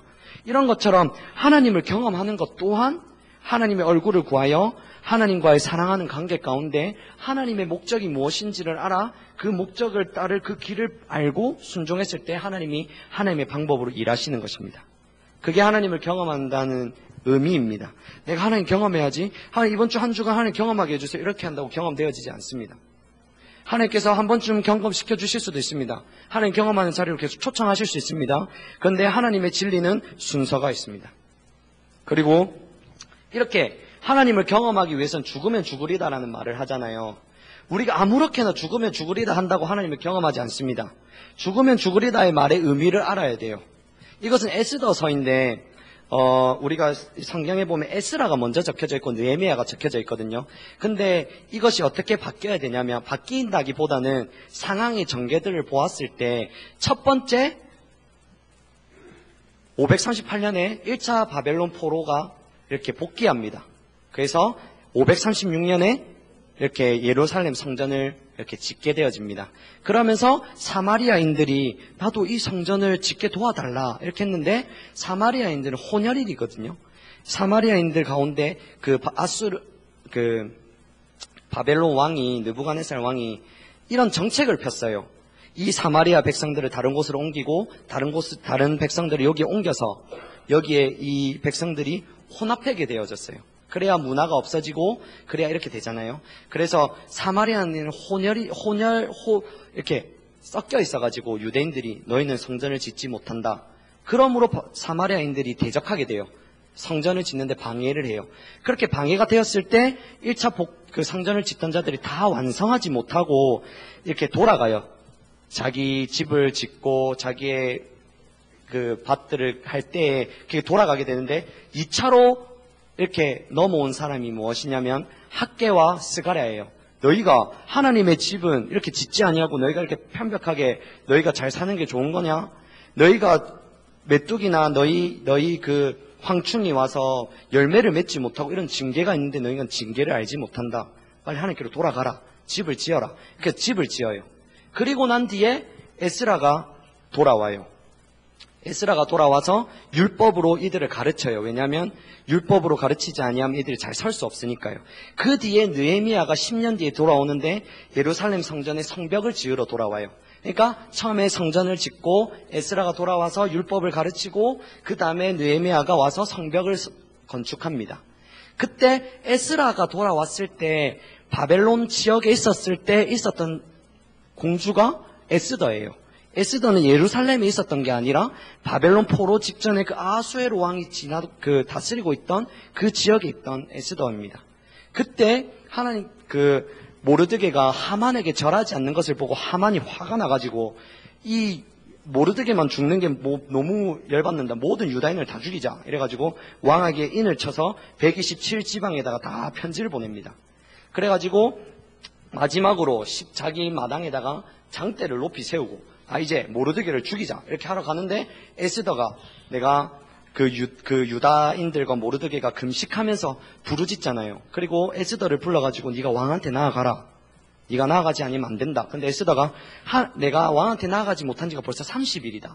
긍휼을 내밀지 못하면, 지팡이를 내밀지 못하면 왕이 나를 부르지 않았는데 내가 나가면 내가 죽게 되어진다. 내가 못 나간다 이렇게 하니까 네가 그래 니는 못 나가는 게 좋다. 우리는 다른 통로를 통하여 나는 구원을 받겠지만 니도 유다인이기 때문에 죽을지 모른다. 그래서 에스더가 죽으면 죽으리다 하면서 금식하면서 3일을 금식하고 나갔을 때 왕이 너무 사랑스러워서 긍휼을 내밀고 내 나라의 절반으로 줄 테니 무엇을 원하는지 말하라고 합니다. 여기서 죽으면 죽으리다가 어떤 의미냐면 에스더서는 하나님이라는 글자가 단 하나도 나오지 않습니다. 에스더서는 하나님이라는 글자가 나오지 않기 때문에 그 학자들 중에 칼빈과 루터 같은 경우에는 에스더의 주석을 쓰지 않았다고 말을 해요. 많은 유대인들이 이것을 정경으로 받아들일까 말까 이렇게 고민을 했다라고 하는데 이 부분에 대해서는 조금 더 제가 공부를 해봐야 되겠지만 그만큼 하나님에 대한 글자가 나오지 않아요. 그런데 이 에스더서를 통해서 하나님이 하시고자 하는 말씀이 뭐냐면 나는 이 모든 역사의 주관자이시고 모든 이방에서도 하나님이시며 고레스 왕 같은 경우에도 1차 바벨론 포로할 때 하나님 알지 못하는 그 고레스 왕이 하나님의 성령의 감동을 통하여 이 백성을 예루살렘께 복귀해야 되겠다는 말을 듣고 예루살렘 1차 복귀를 시키잖아요. 그래서 예루살렘 성전이 지어지는데 이런 것처럼 하나님의 뜻을 한 걸 알았다는 말이에요. 모르드게는 이것이 하나님께서 네가 이 일을 위해서 그 여왕이 된지 어떻게 아느냐 이 말을 하거든요. 모르드게는 믿음이 있었고 네가 하나님의 뜻이기 때문에 그 자리에 있는 것이다. 근데 네가 하나님의 뜻에 순종하지 아니하면 우리는 하나님께서 다른 통로를 통하여 구원하겠지만 네는 어떻게 될지 모른다. 그렇기 때문에 에스더가 하나님 믿음이 있었기 때문에 죽으면 죽으리다 한 거예요. 그러니까 우리가 하나님을 경험하려면 죽으면 죽으리다 해야 되는데 하나님의 뜻에 죽으면 죽으리다 해야 돼요. 잘 보십시오. 바리새인들이 성경을 연구하고 기도하는데 죽으면 죽으리다 했어요. 근데 진짜 그들은 잘못 죽으면 죽었어요. 하나님 알지 못하고. 이사야 백성들과 예레미야 백성들이 많은 헌신과 의식들 가운데 죽으면 죽으리다 주님을 섬겼어요. 근데 잘못되게 죽으면 죽으리다 했어요. 그러니까 이 모든 죽으면 죽으리다 하나님을 경험하는 삶이 순서가 있다는 거예요. 그 순서가 뭐냐? 하나님을 얼굴을 구하여 하나님 그분이 내게 계시되어지면 전심으로 찾고 찾을 때 너희가 나를 만나리라. 내가 하나님을 만나게 되어지면 하나님의 진리가 깨달아지면 하나님을 사랑하게 되어지고 하나님을 사랑하실 때 하나님의 목적을 알게 해주고 그 목적을 보고 내가 온 삶으로 동참하는 것입니다. 예수님 보십시오. 하나님의 의도가 십자가를 지는 것이었습니다. 만약에 예수님이 하나님의 의도와 상관없이 십자가를 지지 아니하고 내가 하나님의 아들이니까 너희 다 믿어라. 내가 이렇게 일한다. 이렇게 했었다면 하나님의 뜻은 하나도 이루어지지 않았습니다. 예수님께서 십자가 그 골고다 그 지러가기 그 마지막 겟세마네 동산에서 기도하실 때 이 잔이 내게서 지나가길 원한다. 근데 하나님의 뜻이면 이루어지길 원합니다 하면서 기도하잖아요. 하나님의 뜻에 목숨을 건 거예요. 아무렇게나 우리가 죽으면 죽으리다 한다고 하나님을 경험하는 게 아닙니다. 아무렇게나 내가 죽으면 죽으리다 열심과 노력을 낸다고 하나님을 만날 수 있는 게 아닙니다. 우리가 하나님의 은혜로 하나님을 찾아야 합니다. 하나님을 알지도 못하는데 내 마음대로 내 기준대로 신앙생활을 하게 되면 억압과 힘듦과 사단의 음성을 듣고 다른 사람을 깨뜨리고 교회를 무너뜨리고 은사가 받아졌을 때 아직 미성숙하기 때문에 자기 마음대로 행함으로 이 모든 것들이 하나님을 찾지 아니하고 하나님을 알지 못하는 열매입니다. 그렇기 때문에 우리가 참 많이 죽으면 죽으리라는 마음으로 하나님을 경험하는 삶을 삽시다 이렇게 하는데 많은 성도들이 이렇게 이야기할지 모르지만 그 삶을 살지 않고 그 삶을 안 살 뿐더러 그 삶을 안 사는지도 알지 못합니다. 하나님을 경험하는 삶이라는 게 안 살 수 있어요. 왜냐하면 우리가 하나님을 사랑하지 않으면 하나님 길을 안 구해요. 여기 보면 내가 혜인이를 사랑하니까 이 아이에게 집중하는 거예요. 이 영혼이 오늘 아프지 않은지, 이 영혼이 원하는 게 무엇인지, 이 영혼이 지금 필요한 게 무엇인지 귀를 기울인다고요. 그러니까 예레미야 7장 24절에 보면 너희가 내 말을 듣지 아니하고 내 율법을 버리고 내게 등을 돌리고 내게 얼굴을 향하지 않았다. 이 말이에요. 마음이 떠났다. 여러분 마음이 떠나면 이 사람에게 관심이 없어요. 이 사람의 정말 사랑하면 이 사람의 표정 하나만 봐도 궁금해하잖아요. 어디가 아픈지 안 아픈지, 무엇이 문제인지, 집에 혼자 가서도 고민하고. 근데 하나님에게서 마음이 떠나니까 귀를 기울이지 않아요. 그러니까 귀를 기울이려고 노력하는 게 아니라 내 마음이 어디서 떠났는지를 보고 하나님 얼굴을 구하는 자리에 서야 돼요. 그래 마음이 주께로 돌아가야 하나님 그분이 계시하여 주십니다. 그러니까 신앙은 철저하게 막연한 게 아닙니다.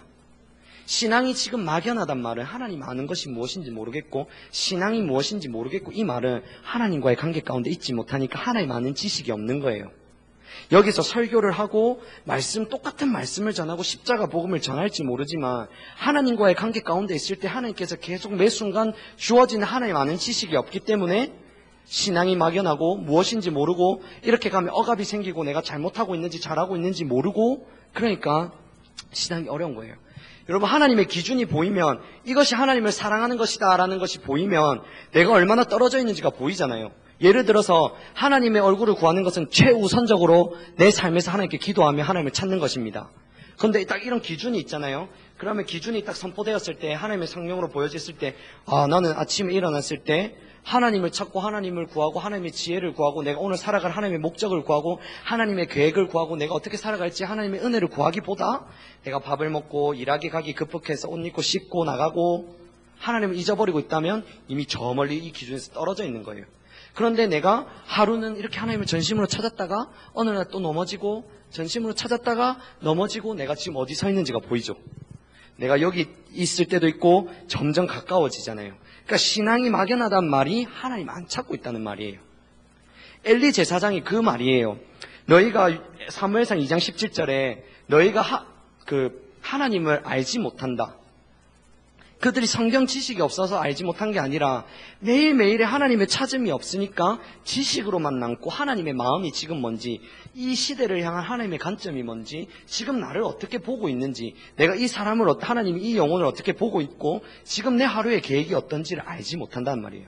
엘리 제사장이 하나님을 떠나가지고 지금 엄청 심각한 상태에 있는데 예배를 짓밟고 있는데 심각한지 모르잖아요. 그런 것처럼 기준이 가려졌단 말이 내가 하나님 안 찾고 있다는 말이에요.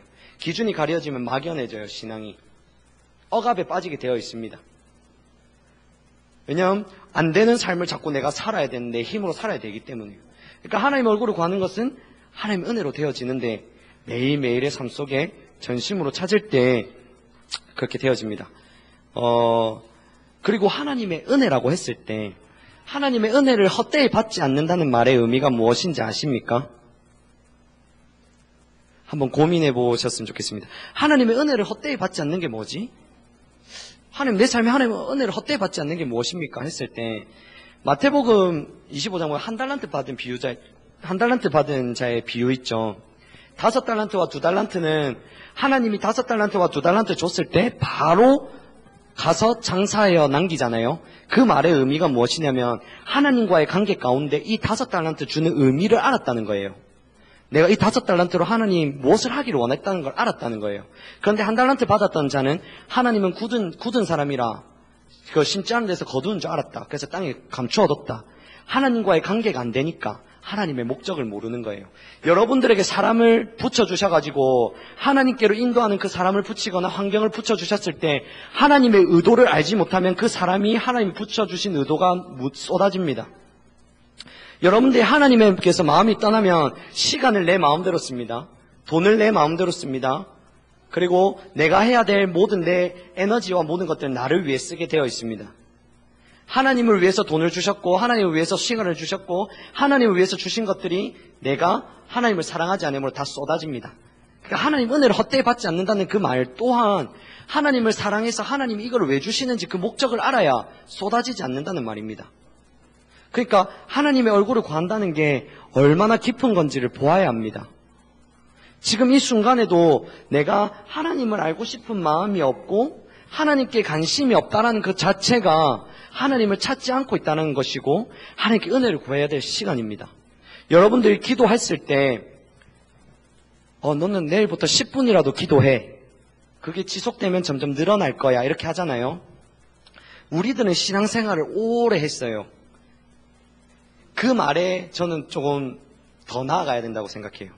하나님을 만날 때까지 앉아 있어야 된다고 저는 생각합니다.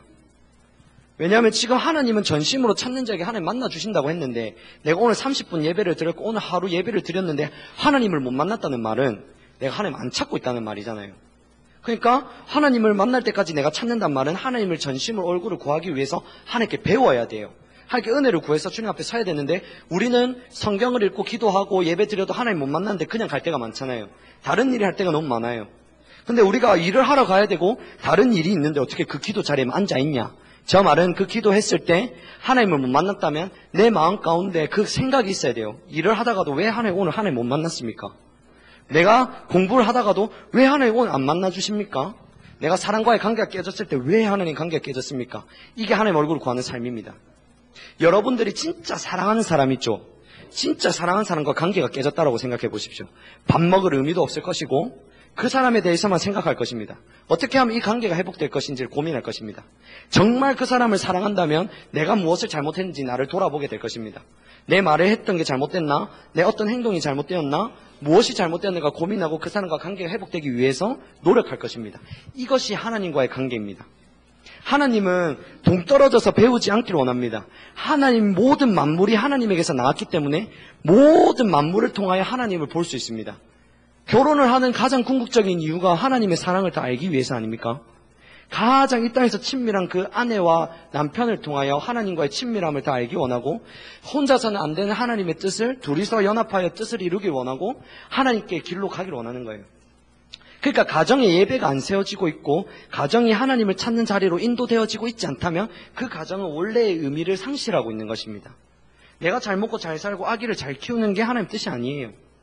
하나님 잘 보십시오. 하나님이 인간을 얼마나 사랑하셔서 독생자를 주셨습니까? 근데 가나안 땅의 모든 그 들어갈 때 백성들은 아기를 쳐 죽이고 배에 있는 그 모든 자들 다 죽이라 하잖아요.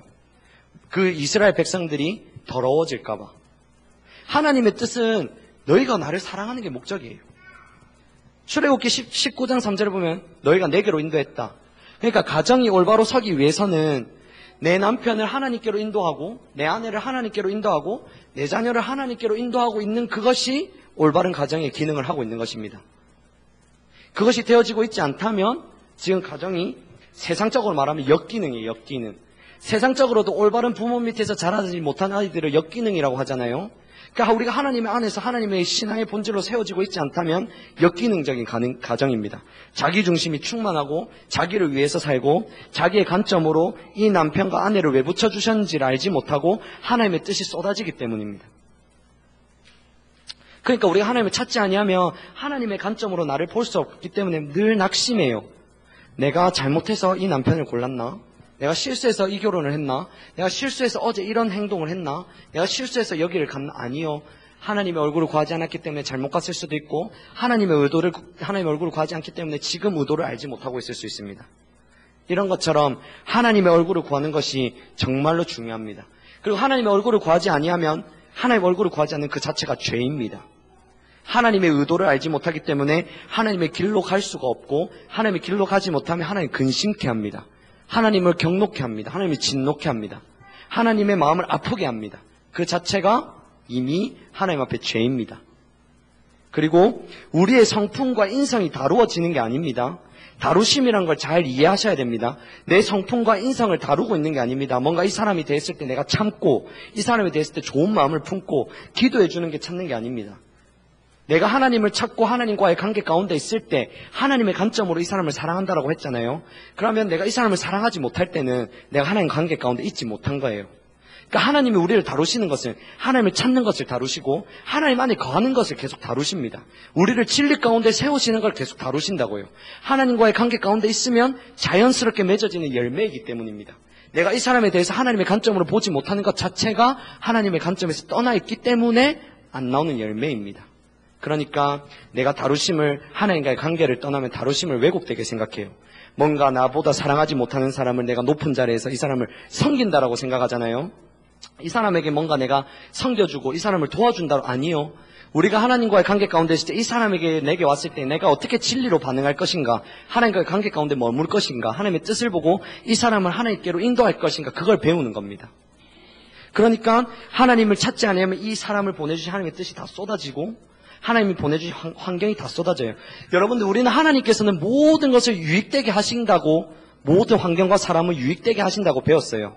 근데 하나님의 얼굴을 구하지 않으면 유익되지 않습니다.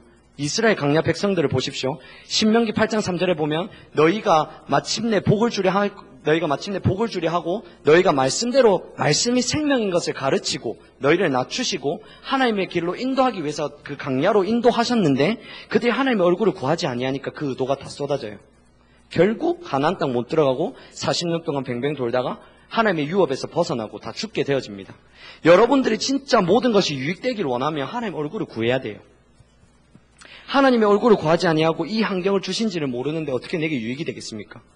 하나님이 이 사람을 붙였을 때 내게 유익 주려고 붙였는데 하나님의 얼굴을 구하지 아니하면 이 사람을 왜 붙여줬는지를 알지 못하거든요. 그러니까 저는 고민하는 게, 이 사람을 사랑하지 못한다, 이 사람을 품지 못한다 했을 때 저는 하나님 얼굴을 구하세요 이것보다는 기도가 나왔어요.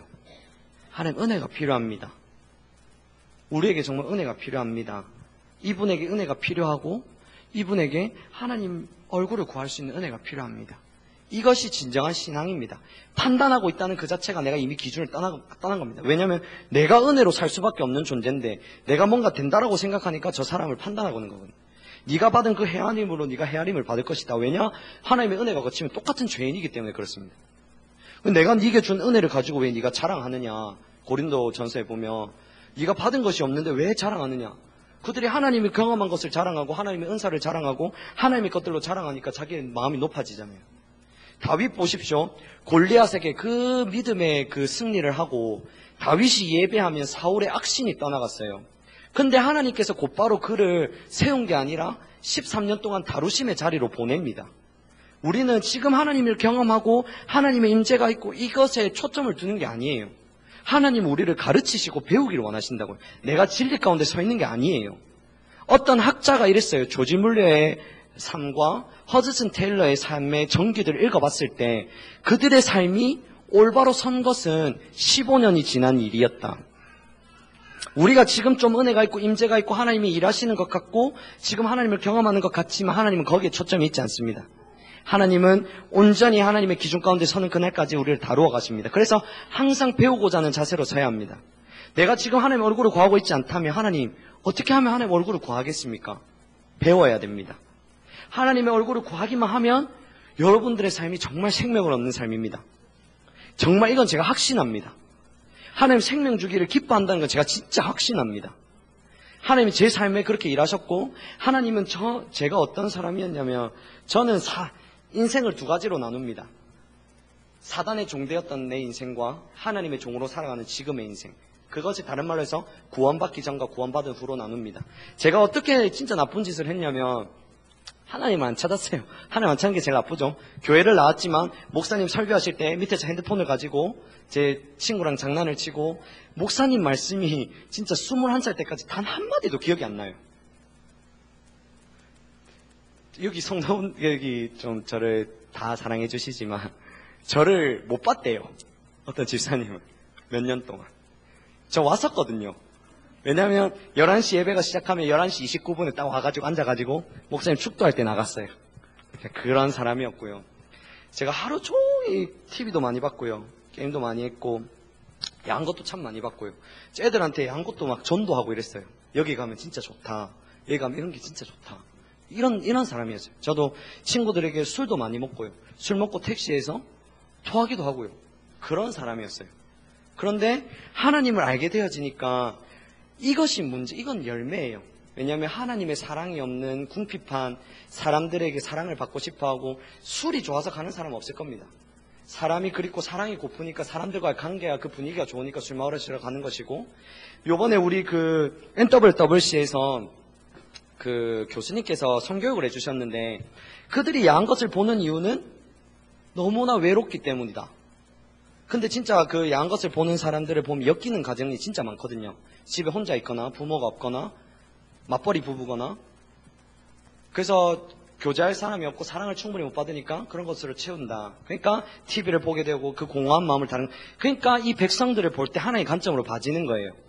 아, 이들이 얼마나 궁핍하고 이들이 얼마나 외로울까, 이들이 왜 자살을 할까, 이들이 그 마음이 이해가 돼요. 하나님 관점에 오니까. 근데 하나님께서 생명을 주신 게 뭐냐, 제가 하나님을 알게 되어지고 정말 내 마음에 평안이 있게 되어지고 그 누구의 사랑도 필요 없게 하나님의 사랑으로만 충만해지고, 이 사랑을 통하여 내가 보니까 다른 사람을 도와주고 있더라고요. 저는 맨날 내 유익 때문에 사람을 구별해서 만났어요. 내 필요한 사람 만나고, 나한테 의미 없는 사람 안 만나고, 내 좋아하는 사람 만나고, 세상에서 강한 사람을 만나고, 내 육대 만나. 지금은 더 약한 사람을 만나고, 이 사람이 어떻게 하면 하나님 인격적으로 주님을 알게 될까? 이 사람이 어떻게 복음 가운데 세워질 수 있을까? 그리고 하나님 내게 붙여주신 그 사람을 하나님, 이 사람이 주님만 알면 모든 것이 해결되는데 그 주님 아는 자리를 어떻게 인도할까? 지금 제가 그렇게 도와주고 있더라고요. 지금 우리 교회 가운데 하나님의 일하심이 보이십니까? 우리의 기도가 하나님의 행하신 가운데 있어야 됩니다. 제가 실명을 거론해서 정말 죄송합니다. 제가 성몽생과 은몽 집사님과 성건 형제님과 그리고 제 친구들 중에 3명이 같이 성경 공부를 하는 친구가 있고, 지금 인표나 이렇게 하나님이 지금 일하고 계신 사람을 위해서 기도합니다.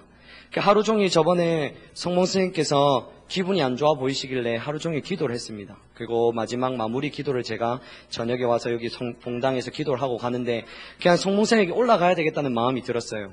그래서 성모쌤이 3층에 계시길 올라가서 얘기를 했는데 성모쌤이 이런 말을 했습니다. 내가 지금 9월달부터 지금까지 자고 있는데 내가 9월달 끝날 때까지 하나님을 못 만나면 어떡하지? 그것 때문에 너무 힘들다. 그것 때문에 너무 마음이 아프다. 내가 하루라도 여기 안 자고 혹시나 오면 하나님 안 만나주실까봐 이렇게 온다. 그러면서 지금 하나님 일하고 계시잖아요. 왜냐하면 우리는 전적으로 타락하여 하나님을 찾을 수 없는 존재인데, 헨리 블랙가비 목사님은 하나님에 대해서 관심을 가지고 진리에 대해서 관심을 가지는 것은 지금 하나님이 일하고 계신다라는 거거든요. 성모쌤에게 하나님을 찾는 것에 대해서 가르쳐줬어요. 그러니까 성모쌤이 니 빨리 가라, 하나님 찾고 싶다 이렇게 하시더라고요. 그 은몽 집사님께서 저번에 구역 예배를 하실 때 내가 회사 가서 하나님을 이렇게 기억했는데 잘 안 되더라, 어떻게 하면 하나님을 찾을 수 있는가, 지금 하나님 일하고 계시거든요. 그에 대해서 하나님의 얼굴을 구했을 때 기도하게 되어집니다. 저는 제가 이 성도들이 하나님의 얼굴을 어떻게 구할 수 있을 때 제일 첫 번째가 기도해 주는 것입니다. 사무엘이 내가 너에게 기도하는 기도를 쉬는 죄를 범하지 않겠다, 이 말이거든요. 그러니까 가정에서 지금 이 사람에게 하나님이 일하심을 보아야 제가 기도해 주고 동참을 하죠. 인표가 저와 만나면 하나님의 얼굴을 구하는 삶에 대해서 물어봅니다. 하나님, 형 그때 설교했던 거 이건데 어떤 건지 그러면 전 거기에 대해서 다시 설명해주고 일하면 인표가 지금 해요. 인표가 지금 하나님의 얼굴을 구하고 있거든요. 넘어지고 씨름하면서. 그 제 친구들이 성경 공부를 너무 하고 싶어가지고 저한테 문의를 했어요. 지금 하나님 일하고 계시는 거잖아요. 그래서 전도 어떠한 간사님을 소개시켜줬고, 지금 학교에 동아리가 생겼어요. 그 공부를 하는 동아리가 생겼고, 이제 신입생 3명이 또 학교에 들어와서 동아리에 이제 함께 할 수 있을지를 지금 고민하고 있습니다. 그리고 제가 기숙사를 들어가야 되는데 지금 이 친구 집에 자취를 합니다. 왜 자취를 하는 이유가, 이 영혼이 하나님을 인격적으로 주님 알고 싶은데 내가 그 영혼에게 도와주어서 하나님을 더 알게 하기 위해서 합니다. 근데 이 영혼에게 어떻게 일하시는지 아십니까? 이 영혼이 제가 기도했을 때 어떤 부분이 보여서 우리가 하루 자기 전에 이제 기도하고 자자. 그러면 그 영혼이 기도하고 잡니다. 같이. 네가 먼저 기도해라. 그 다음 내가 기도할게. 서로를 위해 기도하고 자요. 이제 그 다음 주에는 우리가 성경을 좀 읽었으면 좋겠는데 이렇게 한번 말을 건네봐요. 너무 좋은데? 그럼 성경을 읽게 돼요. 그럼 그 영혼이 성경을 읽잖아요. 창세기 우리는 한 장만 꼭 읽자. 너무 무리하면 내일부터 안 하니까. 그래서 근데 그 영혼이 3장까지 읽는 거예요. 내가 성경을 빼뜨렸어요. 너무 많이 읽는다 읽지 마라. 하루에 한 장만 읽자. 그리고 그 영혼이 제가 위대한 구원 책을 갖다 줬어요. 이게 신앙의 기초다. 하루에 한 가지씩만 읽어라. 근데 제가 하요 집회를 먼저 나가기 때문에 그 아가 집에 있었어요. 그리고 제가 그 저녁날 집에 왔을 때 이 위대한 구원이 책이 올려져 있더라고요. 와, 진짜 읽었네. 그래서 가서 물어봤습니다. 진짜 읽었나? 진짜 읽었다 이러더라고요. 지금 하나님께서 일하시기 때문에 제가 하나님과의 관계에서 하나하나 동참하니까 하나님이 일을 하시는 거예요. 이런 것처럼 여러분들이 가운데 누가 하나님에게 일하고 있는지를 보여주시냐면 하나님 얼굴을 구할 때 보여주세요. 그래야 거기에 동참할 수 있다고요. 이 영혼이 하나님을 찾고 있구나. 이 영혼이 하나님 안 찾고 있구나. 그 성건 형제님께서 제가 여기서 기도하고 있는데 토요일날 예배를 하고 있을 때 제가 학교에서 공부를 하려고 책을 갖고 왔어요. 요즘 3학년 과제가 좀 많아가지고. 근데 하나님의 뜻대로 살아야 될 것 같은 마음이 드는 거예요. 그 기도를 너무 열심히 하고 있는데 갑자기 서 계시더라고요. 너무 놀라갖고 와, 아저씨 뭐예요? 그럼 내가 못 올 때 왔나? 저한테 도래 화를 내시더라고요. 그래서 아니 좀 말을 좀 하고 오시죠. 제가 너무 집중하고 있는데 너무 놀랬잖아요. 이래. 근데 제가 성건쌤을 일주일 동안 기도했거든요. 성건쌤 기도했을 때 하나님 지금 일하시는 거예요. 그래서 이 영혼을 커피를 마시고 시간을 가져주고 제가 집에 또 돌아갔어요. 성경을 읽는데 임재가 없는 거예요. 임재가 없으면 집중이 안 되거든요. 하나님 의도가 안 보여요. 하나님 무엇이 문제입니까 했을 때 성관 형제에 올라가서 같이 있고 기도해 주라는 같은 느낌이 들었어요. 가서 기도해 주고 그날 같이 기도하고 내려왔어요. 그리고 2시 시간 우리 예배할 때 오시거든요. 그렇게 하나님 일하시면 오시고 저녁 시간에 8시에 오시고 그러니까 하나님이 일하시는 것이 어딘지를 계속 보고 기도해 줘야 돼요. 그리고 내가 어떻게 동참할지를 기도해 줘야 됩니다. 그러니까 우리가 지금 내 관심이 하나님에게서 없다면 진짜 하나님의 등을 돌리고 있는 겁니다. 예를 들어서 내가 진짜 사랑하는 사람이 있는데 내게 등을 돌리고 있다고 생각을 해보십시오. 하나님의 사랑은 변하지 않습니다. 2000년 전에 사랑한 게 아니고요. 창세전에 인간을 위해 예배하신 인간을 만드실 때부터 그 사랑이 있었고요. 그 사랑이 표현된 게 예수님 독생자를 보내주셔 십자가를 지신 겁니다. 창세 때부터 하나님의 사랑은 변하지 않았습니다. 근데 그러한 사랑에 대해서 우리가 하나님에게 등을 돌리고 있는 거예요. 그러니까 우리의 신앙이 참 쉽습니다. 어떻게 보면 어려울 수 있어요. 하나님의 얼굴을 구하는 삶이 무엇인지 알게 되기 전까지는 어려울 수 있거든요. 그래서 하나님의 임재 체험하기라는 책에 보면 이런 말이 있습니다. 하나님을 찾지 않고 다른 모든 거 하는 것은 어렵다. 근데 하나님을 찾으면 모든 것이 쉬워진다. 하나님을 찾는 게 열쇠입니다. 근데 어떻게 찾느냐? 하나님의 은혜로 찾는 것입니다. 하나님의 은혜를 부어달라고, 하나님 내가 하나님 찾게 해달라고, 내가 하나님 찾는 건지 먼저 이렇게 씨름하는 게 아니라, 근데 이런 씨름이 있어야 돼요. 이렇게 씨름이 있어야 도대체 뭐가 문제지? 안 되는지 고민하거든요. 근데 하나님 얼굴을 구하는 삶에는 반드시 은혜로 되어집니다. 제가 2학기 때 이런 일이 있었어요. 작년 2학년 2학기 때 이런 말이 있었어요. 주님, 제가 이번 학기는 절대 주님을 놓치지 않고 주님만 따르는 한 학기가 되기를 원합니다. 근데 그 학기가 너무나 풍성했거든요. 하나님 너무나 함께 하시고, 그렇게 했을 때 하나님이 어떻게 조정하시냐면 여러분들이 하나님 얼굴을 구하는 시간을 조정하십니다. 제가 아침 새벽 기도를 기도하고 점심 기도를 하고 그리고 저녁에 마무리 기도를 하고 집에 가요. 왜 그렇게 하냐면 아침에 최우선적으로 주님과의 관계 가운데 주님이 오늘 하루의 주인이시라는 걸 인식하고 하나님의 지혜 없이 살 수 없기 때문에 하나님과의 관계를 구하고 하나님의 계획을 구하고, 그렇게 12시까지 있다가 이 갭이 좀 크기 때문에 12시에 교회에서 다시 기도를 합니다. 하나님 오늘도 하나님 놓치지 아니하고 이것을 계속 기억하게 해달라고. 그 중간다리 역할하고 저녁에 기도를 해요. 근데 꼭 저녁 되면 공부가 잘 돼요. 한 2시까지 대학생들 공부를 하거든요. 근데 저는 11시 반에 내려갔어요. 왜 내려갔냐면 하나님께서 그걸 원하시는 것 같았어요. 내가 공부하는 것보다 하나님 찾기를 원하셨어요. 다른 사람은 지금 공부하고 있고 과제하고 있지만 나는 지금 하나님 찾으러 내려가기를 원하기 때문에 내려가야 돼요. 이렇게 하나님이 시간을 조정하세요. 어떨 때는 내가 2시까지 해봤어요. 2시까지 하고 하나님을 찾으면 안 될까? 그러면 다음 새벽 기도 때에 영향이 있잖아요. 그러니까 하나님이 우리의 삶까지 모든 걸 주관하신다는 거예요. 가장 아름답고 건강하고 우리가 가장 공부에 집중 잘 되고 잘할 수 있도록 이렇게 막 시간을 하나님께 드리려면 제 남은 시간을 정말 쪼개서 공부해야 돼요. 다른 사람 놀지 못하고 내가 할 거 못하고 공부는 다 해야 되고 하나님 찾는 것도 다 해야 되고 근데 하나님께서 능력을 주시기 때문에 다 되어집니다. 그러니까 여러분들이 하나님을 찾기 시작하면 하나님께서 가르쳐 가십니다. 나는 집에 가면 이런 게 바빠서 잘 안 돼. 이게 아니라 정말 하나님 내가 찾기를 원하는데 어떻게 찾기를 원하십니까? 하나님 은혜를 부어달라고 하면 지혜를 주시고 어떻게 시간을 활용해야 될지. 그리고 만약에 가정이 있으시다면 반드시 도와줘야 됩니다. 만약에 남편분께서 이제 일을 하고 오셨을 때 하나님을 찾고 싶으면 그 시간을 내어줘야 돼요. 자녀가 있더라도. 그리고 아내가 하루 종일 자녀 때문에 하나님 못 찾았다면 남편이 그 시간을 애들을 봐주면서 하나님을 찾을 수 있는 시간을 내어줘야 합니다. 그렇게 서로가 세워지고 그렇게 가다 보면 이 가정의 예배가 세워지게 되어 있고 그러면 애들이 부모의 삶을 보기 때문에 나는 성경도 안 읽고 기도 안 하는데 애들이 어떻게 성경을 읽고 기도할 수 있겠습니까? 하나님은 우리의 철저히 삶을 보십니다. 우리가 제가 이렇게 말씀하지만 전 두렵고 떨림으로 다시 제 삶을 이 말씀에 맞출 겁니다. 네. 마음이 떠나지 않도록 하나님을 찾을 것이고 하나님 은혜를 구할 것입니다. 그러니까 우리가 하나님의 은혜로 이 시간 들은 말씀들을 내가 살아야지 열심히 힘내는 게 아니라 하나님 이 말씀을 들을 때 이 말씀을 듣고 행치 않는 것이 아니라 꼭 행하게 도와주십시오 라고 기도하고 주님을 따라가면 됩니다. 그러면 하나님의 뜻이 임재라는 게 무엇입니까? 하나님께서 말씀하신 바를 은혜라는 게 이거예요. 하나님께서 말씀하신 바를 실천하고 행할 수 있도록 도우시고 하나님이 함께 하시는 능력이 하나님 함께 하시는 능력. 하나님 뜻이 무엇입니까? 하나님 전 존재로 사랑하고 하나님의 길로 행하는 게 하나님 뜻 아닙니까? 그러면 하나님 찾아야 돼요. 하나님 찾는 게 하나님 뜻이라는 말입니다. 그러면 반드시 하나님 은혜를 부어주게 되어 있습니다. 제가 그렇게 왔고 저는 실수가 많고 정말 저는 하나님을 찾을 수 없는 완전히 주님과 상관없는 자인데 하나님을 찾게 해주십니다. 그러니까 사람이 다른 게 아닙니다. 환경이 다른 게 아니에요. 시간이 많다고 하나님 찾는 게 아닙니다. 시간이 없어도 마음만 있으면 찾을 수 있습니다. 그 마음이 뭐냐? 하나님 은혜입니다.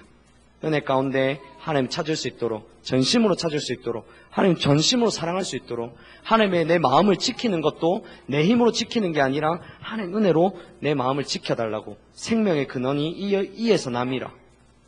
이 모든 것이 하나님의 얼굴을 구하는 삶에서 되어지는 것인데 하나님의 은혜로 되어진다는 것을 볼 수 있습니다. 그래서 꼭 열매를 보지 마십시오. 귀를 기울이고 내가 물으려고 하지 마십시오. 사울이 묻지 아니함으로 여호와께서 버리셨다고 했는데 그 앞에 구절이 더 중요합니다.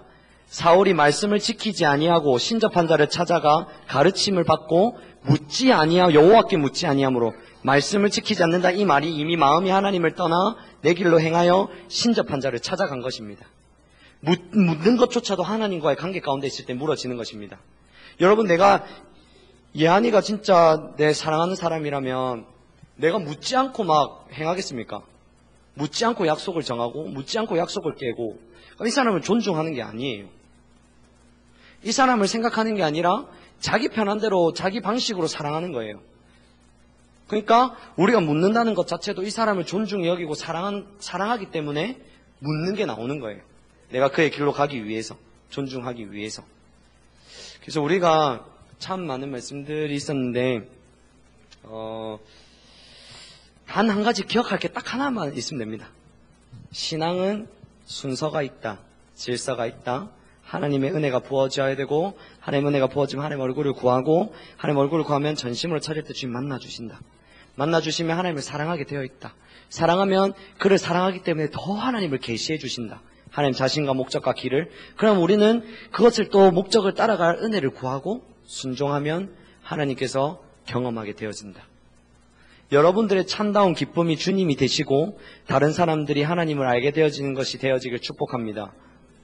우리가 이 땅 열방 가운데 나아가야 될 단 한 가지가 선교가 중요해서 나아가는 것이 아니라 하나님의 창조의 목적과 구원의 목적은 예배인데 그들이 예배하지 못하는 이유는 복음을 알지 못하기 때문입니다. 그들이 하나님의 창조와 구원의 목적을 이루기 위해서 예배하는 삶을 살아내기 위해서 선교가 필요한 거고 우리의 교회가 필요한 것입니다. 그래서 내가 복음을 알고 내가 그 복음 아는 것을 다른 이들에게 전해줄 수 있도록 우리가 하나님을 찾는 자리 가운데 있으시기를 간절히 축복합니다.